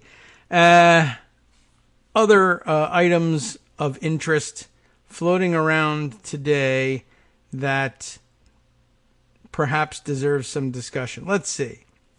I was interested in this thread from the other day from Neil Katyal, who wanted to speak to the question of, one of the looming questions he had about how the hearings might play out. And he started it off this way. He grabbed the letter from DOJ that we read the other day and said, in a new letter, DOJ is trying to dictate what Mueller can talk about, claiming anything not in the public report is privileged. But as I just wrote in the New York Times, Barr himself has said, since Mueller turned in his report, Mueller could say if Trump committed crimes. And he's got a New York Times opinion piece attached to it and a thread that goes with it. But he's commenting yesterday. Is it yesterday that he was making this? This would have been, the 22nd, so Sunday. He says, a key reason that we wrote the special counsel regs, and remember, he, I guess, was on hand for the formulation of those rules and regulations. The reason we wrote the special counsel regs to permit a non-DOJ employee to serve as counsel was to avoid a situation like this, where political DOJ officials try to squelch testimony. Coming less than 48 hours before a hearing, everything looks suspicious, and Mueller can testify. I guess the idea here being to remind everybody that it's not necessarily the case that a DOJ employee must be the person selected to act as special counsel. You can go outside of DOJ ranks to name a special counsel. And one of the reasons that they said that was allowable was that it might in fact be a good idea to take someone who's never worked for the Department of Justice and have them work as special counsel so that they would feel the correct measure of independence from DOJ and DOJ policy should the political appointees, including the Attorney General at DOJ, say, it's our policy that you not be allowed to testify at all, or that you not be allowed to testify outside of these parameters, and that all special counsel ought to enjoy and understand that they enjoy the freedom to disregard DOJ policy. And it might have been a better idea to get someone who wasn't a DOJ employee or alumnus employee to take the job so that they never felt pressured in precisely that way. All right. I don't think that there's any reason to go back and read Katyal's actual article, his opinion piece from Sunday. If I'm reading the headline right, let's see. With 3 simple answers, Mueller can speak volumes. For those who have read it, the special counsel's report speaks for itself. For those who haven't, he can speak for it in Congress. And I guess it's basically supposed to be a piece as to why it might be a good idea to have him testify, even though he said he wasn't likely to go beyond what was already in the report. And we already have that answer. So, let's see. Other items up for discussion. Here is one. More news from out of Miami, and specifically from out of the Miami Herald. You're not going to believe this, and we're going to need some dramatic music for it, and we'll just put it right out front. Are you ready? There was a Chinese spy inside of Mar-a-Lago. Yes, it's true, and it wasn't even Cindy Yang. That's what makes the story so interesting. We already knew about her. We knew about the other woman whose name now escapes me, though we shouldn't let her escape from prison, the one who showed up at Mar-a-Lago saying, I just want to use the pool, but I'm also bringing all this electronic equipment with me. Yes, this is another one. Headline here from the Miami Herald, he's a Chinese billionaire. That's exciting as well. And a member of Trump's Mar-a-Lago. Is he also a communist spy? And everyone loves saying communist because that makes people say. Because those are the worst kinds of spies. Sarah Blasky and Jay Weaver are the reporters here. Next in line for kudos for their work for the Miami Herald and what's going on down at Mar-a-Lago. Let's see. We'll take a look at this one. This is part of course, their series on... I don't know what their series is actually on. The other mention here of more from the series is the Trump tourism access for sale story of Cindy Yang and the other Chinese American folks who have been marketing on the internet to Chinese businessmen their access to the president, and you ought to come tour the United States. Make sure you make a stop at Mar-a-Lago, and we'll get you in contact with high-profile top administration officials in a social setting. But they consider this to be part of that series, which is interesting all by itself. So let's see. Let's find out about this Chinese billionaire who's doing what there?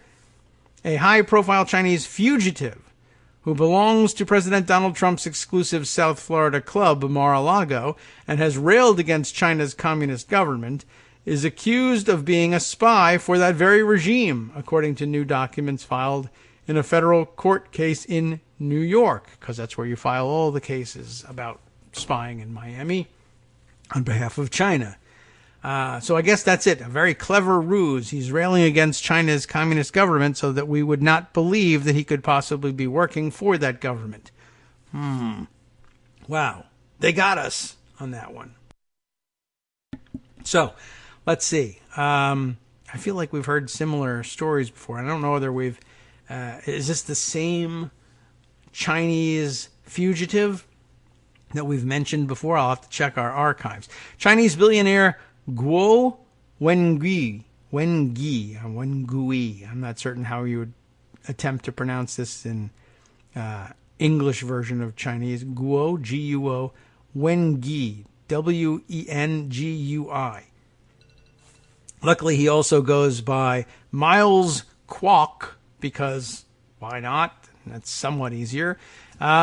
Well, he fled to the United States 4 years ago after learning an associate had been arrested on corruption charges. He's now one of China's most wanted. It's an interesting new show. Accused of myriad crimes by the Chinese government, as sometimes happens. even when you have committed none, including paying bribes and sexual assault. And that's a disfavored crime at the moment, so it's a good one to tar him with, whether or not it happened. He maintains his innocence, saying the charges are politically motivated. Also a good excuse, by the way. We're also likely to believe that. So a very muddy picture here. Guo, who made his money in real estate, which is an amazing way of making $1 billion, has long promoted himself as a dissident, being hunted by the Chinese government for his opposition to the ruling Chinese Communist Party. It does happen from time to time. We'll continue. Hi, it's me, David Waldman, your host for Kagro in the Morning, with a brand new interruption to say thanks to all of you who support the show. Remember when I told you that our average monthly donation was about $7, for which you were getting 2 great hours of news and entertainment 5 days a week, and how that came out to about 70 cents an hour? That's a pretty good deal, except it's wrong. The math actually works out closer to 17 cents an hour. It is hard to beat a deal like that, and even harder to send your kids to college on. Thankfully, Patreon.com makes it easy to make that work. Patreon, Patreon.com, is the simple, secure way to make recurring monthly contributions to support our show. Just search for me or the show name on the site, and they make it easy to crowdfund the show so that the power of our numbers can keep the show going for just a few bucks a month. Once again, thanks so much for all your support.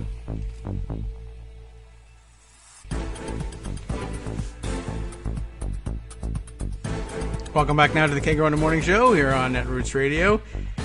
We've got some more reviews coming in as we speak about what's going on in the hearings, but let's continue for the moment with the beginning of the story about Guo Wengi, or Miles Kwok, depending on what name you feel like calling him. You can call him either one, he told me, and maybe that's how this started. And a billionaire real estate investor somehow in communist China, and finds himself allegedly on the wrong side of the law in China.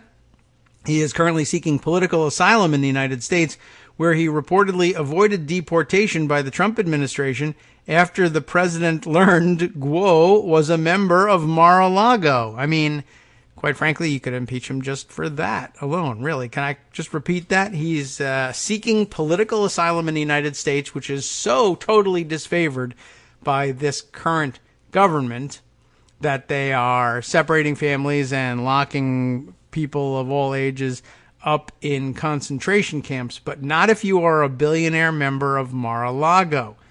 Then you get to not only stay in the United States and not be deported, but stay in Mar-a-Lago. How fantastic is that? And what a great cover story they have concocted. No one knows what the hell's going on with this guy. Let's just let him hang out with the president. Now, filings in a civil case first reported by the Wall Street Journal suggest Guo may not be the dissident he claims. Instead, Guo Wengi was and is a dissident hunter, a propagandist, and an agent in the service of the People's Republic of China and the Chinese Communist Party, according to federal court papers filed on Friday. Oh, good old unitary executive. Yes. Not only can he have political asylum in this country and hang out in Mar-a-Lago because he's a dissident, opponent of the Chinese Communist government, the premier of which was just invited here also to Mar-a-Lago to have the most beautiful chocolate cake, etc., etc.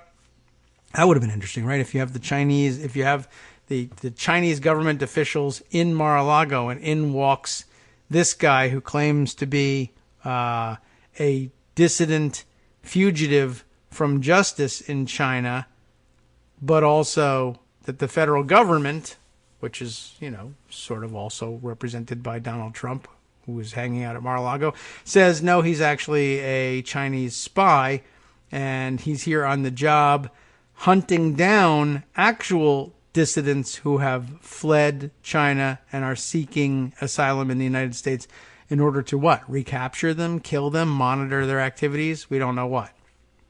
The Chinese spy allegations against Guo surfaced last week in a contract dispute rife with international and political intrigue between a Hong Kong-based company Eastern Profit Corporation Limited.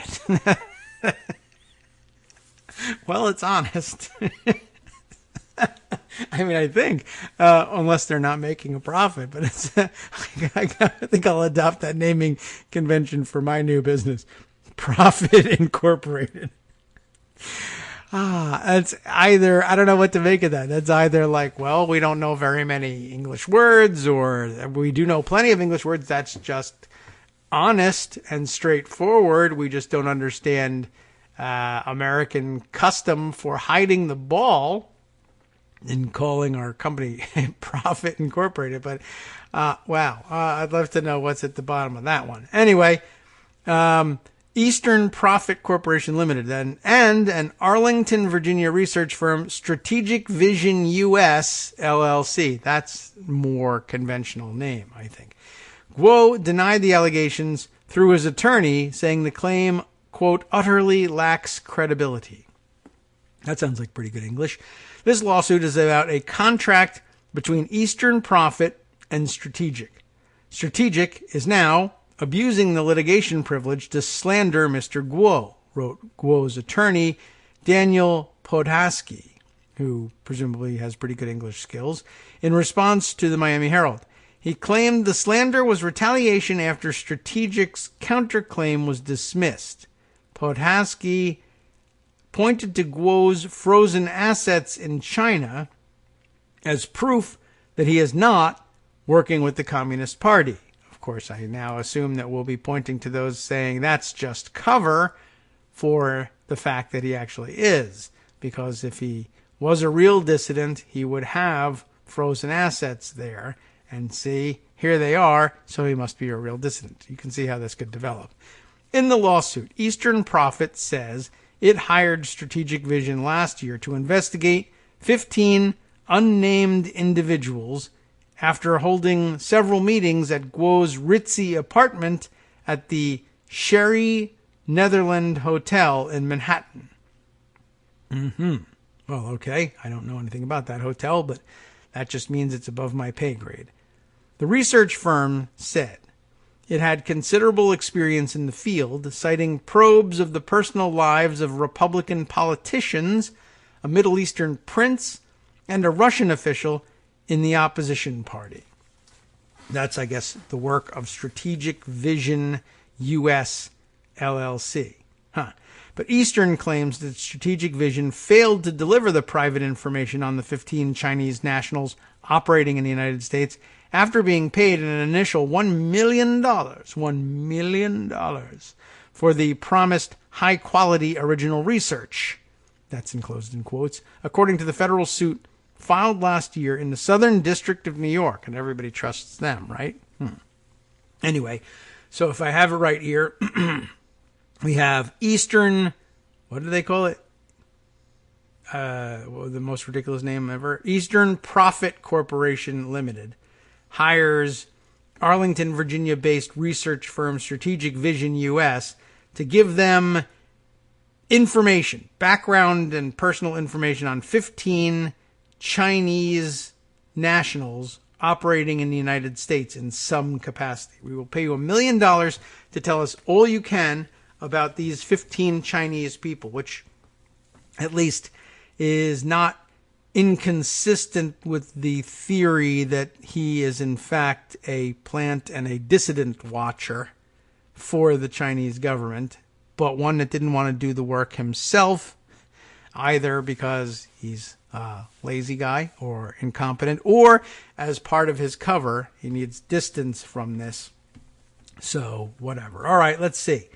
And of course, they went to Strategic Vision US because they boasted that they have conducted such background examinations of Republican politicians, a Middle Eastern prince, and a Russian official in the opposition party. But Eastern claims they didn't do their job. They paid them $1 million and they didn't get high-quality original research, or maybe anything. What a surprise. Strategic Vision, headed by CEO French Wallop.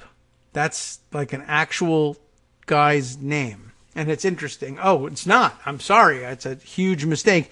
That is French Wallop is an actual woman's name, I guess. The widow of late Wyoming GOP Senator Malcolm Wallop. Wow. But honestly, French Wallop is like something you might expect to hear about, from an Olympic boxing broadcast or something. Wow, that guy really landed the old French Wallop on that. Wow, that's her name. All right, French. What do you have to say? Now, this is interesting. So it's headed by French Wallop, widow of a deceased Wyoming Republican senator. And their claim to fame is that they have conducted probes of the personal lives of several Republican politicians and also Middle Eastern prince and Russian opposition people. They are all over the map. How interesting. What a life for French Wallop. We should look her up and see what she's about. Well, anyway, Strategic Vision, headed by French Wallop, was fired by Eastern Profit in February of 2018 after the research firm provided information that was mostly publicly available on the probe's target, the suit says. Eastern Profit demanded the return of its $1 million deposit for the research work, accusing Strategic Vision of breaching their contract. I can see why they would be upset by that. Although I gather that Strategic would claim that this is industry standard. Yeah, well, that's all we do. Sure, we're in the business of gathering up information that's already publicly available for $1 million. Everybody does that in Washington, D.C. Why won't you pay us? Strategic filed a counterclaim not only against Eastern Profit, but also against Guo, alleging he is actually a Chinese government spy whose origin story is untrue. In the counterclaim, Strategic Vision called Guo a representative of Eastern Profit. That sounds slanderous. Okay, it's not. But all right, they're saying he's a representative of Eastern Profit and accused the billionaire of giving the research firm a thumb drive loaded with malware. Where have we heard that before? Strategic claimed Guo was seeking sensitive information on Chinese nationals who were actually assisting the U.S. government's counterintelligence efforts. This is interesting. Strategic Vision proved its counterclaim with mountains of publicly available information, as they prove everything, I guess, said the firm's research firm's attorney, Edward Greim, I'm guessing Greim, in a statement provided to the Miami Herald. The evidence showed that Mr. Guo was detained in China on the date he claims to have arrived in the U.S. in early 2015. That he sent hundreds of millions of dollars back and forth between China and the U.S. for years after Chinese authorities supposedly started seizing his assets, and that he's used scores of lawsuits to engage in seemingly sham disputes against Chinese regime-connected entities while simultaneously filing very real lawsuits against legitimate Chinese dissidents to destroy their reputations and drain their finances. Which is not a bad plan, although it's a bit confusing about how do you file sham lawsuits against the Chinese regime-connected entities. Although that would be an interesting way of funding his operations if they, in fact, for covering purposes or for any purposes, needed to freeze his assets in China, but he needed to live a billionaire's lifestyle. What if you were instructed by the Chinese government, well, we'll fund you, but if we just send you money, that'll be flagged. Everyone will see it. So what we'll do here is we will fund various Chinese owned entities operating in the United States. You sue them for whatever the hell you could think of. So we'll give you some suggestions what you would sue them over, enter into a contract with them, sue them, and we'll just direct them to lose the suit, and you pocket that money, and that will be the way you get paid and have your operations financed while you're in the United States without it coming from the Chinese government. Wouldn't that be interesting? I may have just made that up, but that would be a great way of handling the finances. I suspect that's what they're saying here, but they don't come out and say it that way. The allegations against Guo, that he is some sort of double agent uncovering real dissidents for the Chinese government, come as the FBI continues to investigate possible Chinese espionage at Mar-a-Lago. The ongoing federal probe gained new momentum when, on March 30th, Yujing Zhang, a 33-year-old Chinese national, was arrested and charged with trespassing and lying to a federal agent after she tried to enter Mar-a-Lago with various cover stories and all the electronics, remember. According to authorities, she was carrying a trove of electronics, including a thumb drive authorities claimed was infested with malware. That's where we heard it before. Recent secret filings in the Zhang case suggest federal authorities have information about Zhang that would endanger national security, or could endanger national security, should anyone but the judge review it. Zhang had initially bought a ticket to an event at Mar-a-Lago that was being promoted by South Florida massage parlor entrepreneur Lee Cindy Yang. The event was canceled after the Herald revealed Yang was selling access to the president and his family through Mar-a-Lago events that she promoted on Chinese social media. Zhang was aware of the cancellation before arriving in Florida. Now both Zhang and Yang are at the center of a broader federal counterintelligence effort in South Florida. Yang is also the focus of a separate campaign finance investigation by the Department of Justice. It is unclear whether Guo is in any way involved in the counterintelligence investigation.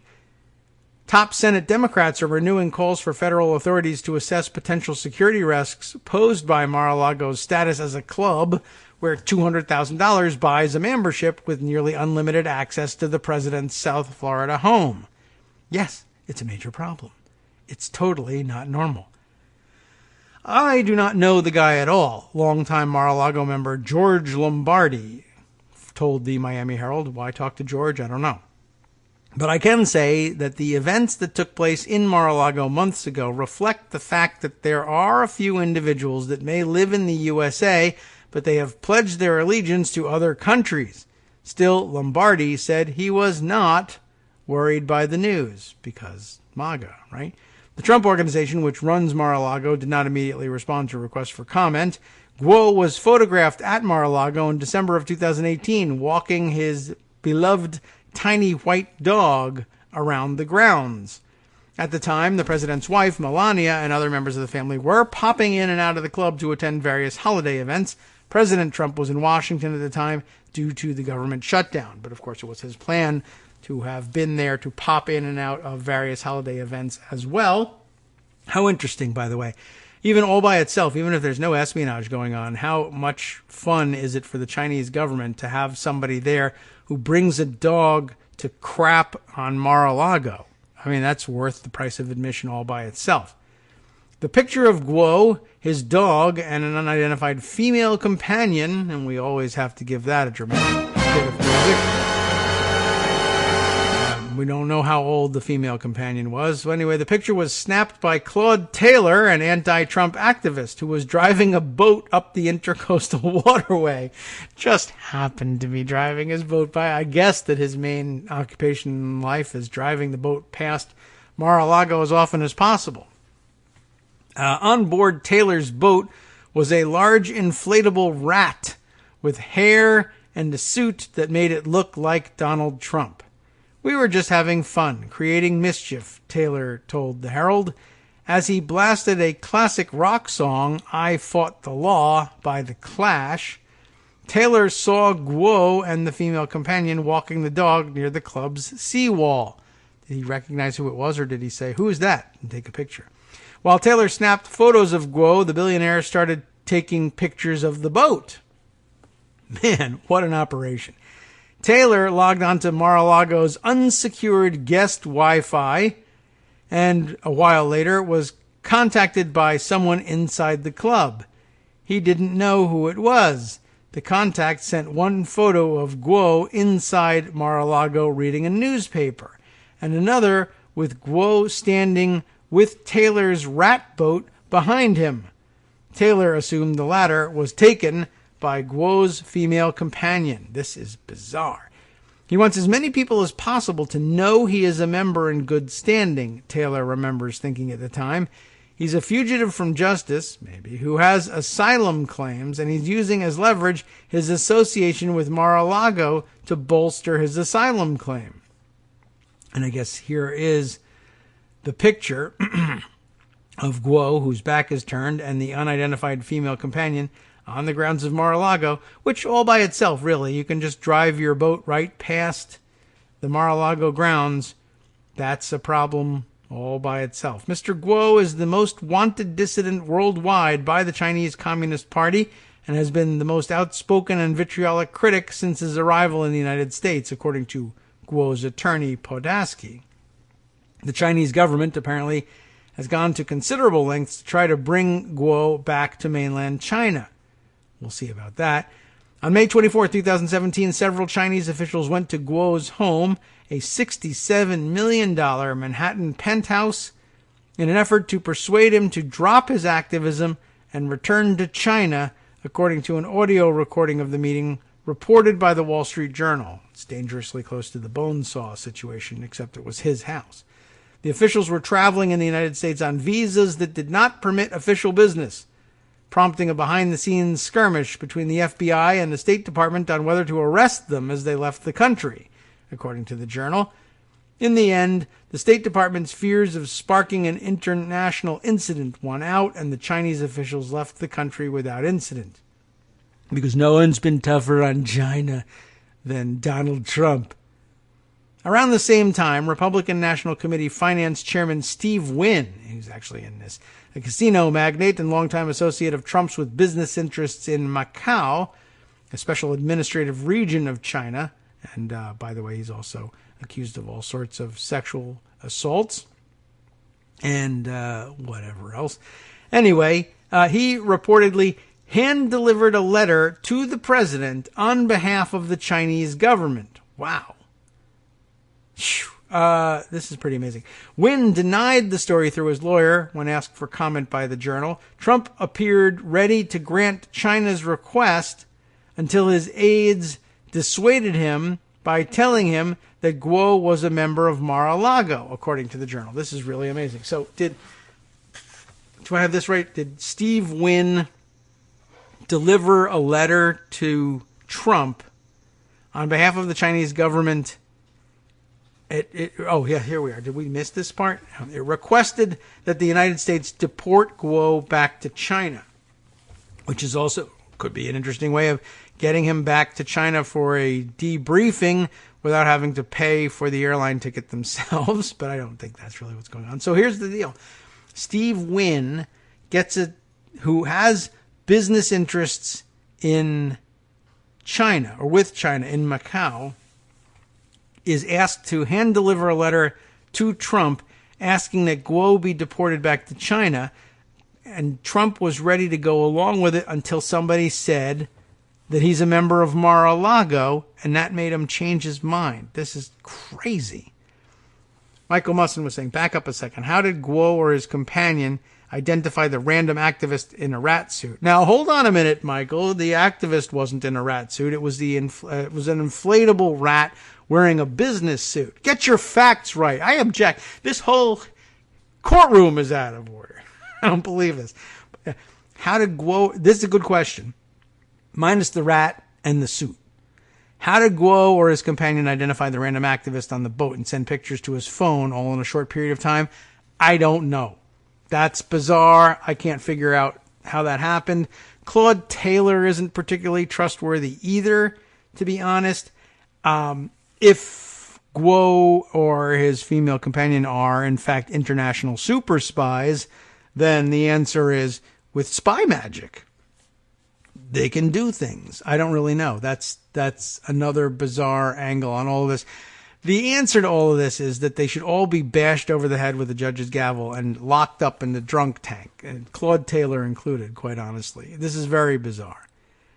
So, the weirdest twist in all of this that to this point is Trump's ready to deport Guo until he finds out he's a Mar-a-Lago member, which is amazing.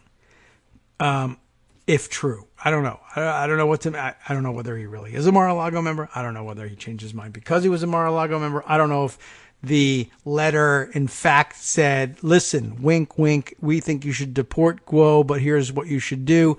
You should decline to do so because he's a Mar-a-Lago member, and that's how we want you to handle it. I don't know what's in the letter. No one knows what's in the letter. What is Steve Wynn doing hand-delivering letters from the communist government of China. There's no untangling this. They just have to impeach everybody. They just do. They have to.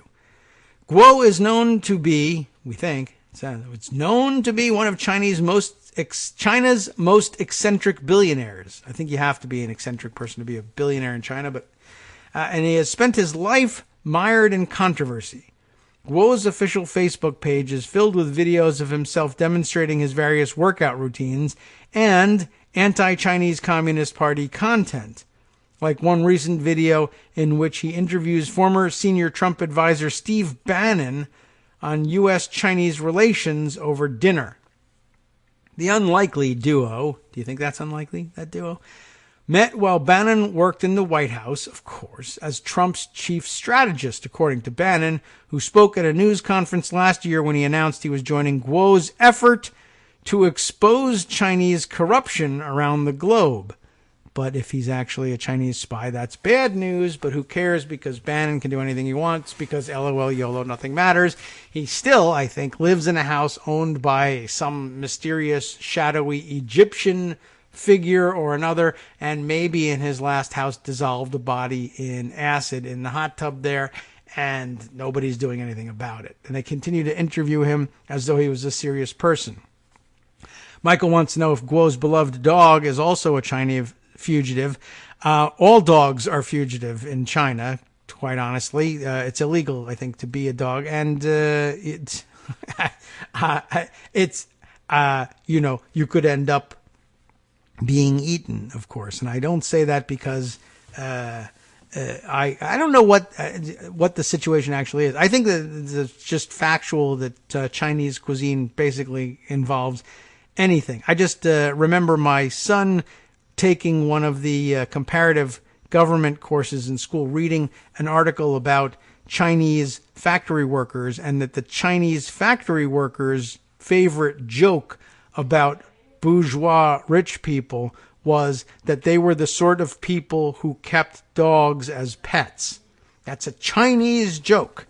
Now, I don't know whether it's the sort of joke that I am allowed to make because I'm Chinese and you Chinese, non-Chinese people can't make it, or what, but I'm on the record as saying I did read it in an honest-to-God real newspaper. I don't know. So all dogs may be fugitive in China, depending on the situation. The unlikely duo apparently met while Bannon worked in the White House, which is also problematic, right? During a news conference, I guess when he announced that he was joining Guo's effort, Guo and Bannon alleged that the Chinese government was involved in the death of another Chinese billionaire. This is the one I think I might remember. Wang Jian, former chairman of the HNA Group, who fell to his death on July 4th, of all days, 2018, while vacationing in the south of France. French officials ruled the death an accident and claimed there was no evidence pointing to suicide. Probably not suicide, geez. I don't know if there was any evidence pointing to murder. However, Guo said at the news conference that he had commissioned a private investigation into Wang's fall that turned up several anomalies, including how his bodyguards reacted by giving the dying man facial acupuncture. Oh my God. They stabbed him in the face and said, it's acupuncture. Together, Guo and Bannon launched the Rule of Law Foundation. What a stupid name for that, I bet. Which they said would collect evidence in the cases of deaths like Wang's, according to the South China Morning Post. Mr. Guo has consistently emphasized his one goal, to take down the Chinese Communist Party.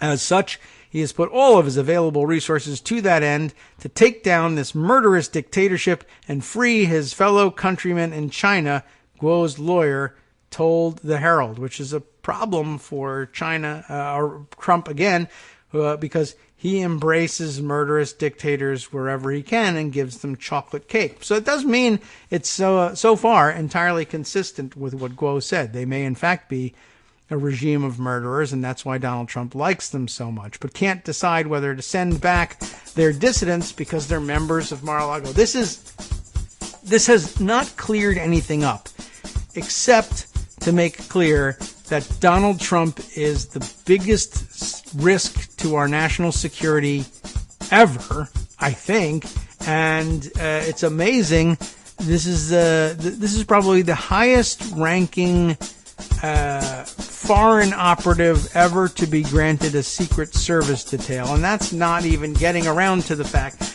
that he's absolutely bonkers, and if it was anybody else, this whole thing would end in white coats, nets, and a straitjacket. But as it happens, the Secret Service stands in the way of what would ordinarily be the biggest and most important national security bust in the history of the country, because the guy occupies, allegedly, the office of the President of the United States. We are in a bit of a situation here, people, and there's really only one way out, unless the cholesterol, ice cream, and stress get them first. But we'll discuss the procedural aspects of what we could be doing to get rid of this Nudnik probably tomorrow. In the meantime, time to hand things over to Justice Putnam for his program, in which he'll be addressing, well, among other things, that FBI Director Christopher Wray was asked why the FBI challenged the definition of white nationalism to something, or changed it to something Radio, more benign. On networksradio.com. You have been listening to the Kagro in the Morning Show with David Waldman. Well, I think we all know why, and Justice will explain it on the West Coast Cookbook and Speakeasy coming up next. What else can we throw in here? Trump told the convention of cheering teen Trump bros that the Constitution, of course, gives him the right to do anything he wants as president, and we'll look into that, and, well, you know, the usual assortment of so much more coming up next.